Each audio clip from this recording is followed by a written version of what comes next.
Wait, ভাবুন আপনার card S of clubs, আমার হাতে আছে কুইন অফ হার্টস। এটাকে ম্যাজিক্যালি চেঞ্জ করা যাক। ওয়াও, আমার হাতে এক ডেক কার্ড আছে, আমি রিফিল করছি, আপনি যেখানে খুশি স্টপ বলুন। ধরলাম এখানে আপনি স্টপ বলেছেন, তাহলে আপনার কার্ড হলো S of clubs. Okay fine, এই এস অফ ক্লাবসটাকে আমি ডেকের টপে রাখছি, রেখে আমি ইচ্ছা মতো কাট করে দিচ্ছি।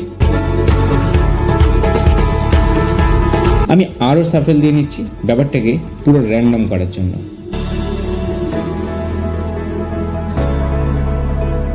আশা করি দর্শকের কার্ডটা মিডিলে কোথাও একটা আছে, বাট স্টিল আমি যদি এটা স্ন্যাপ করি, দেখা যায় দর্শকের এসব ক্লাবসটা জাম্প করে টপে চলে এসছে।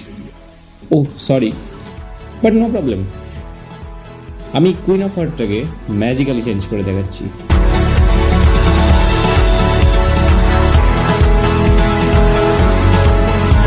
ভিডিওটা ভালো লাগলে like, comment, share and subscribe করে চ্যানেলের পাশে থাকবেন। Thank you.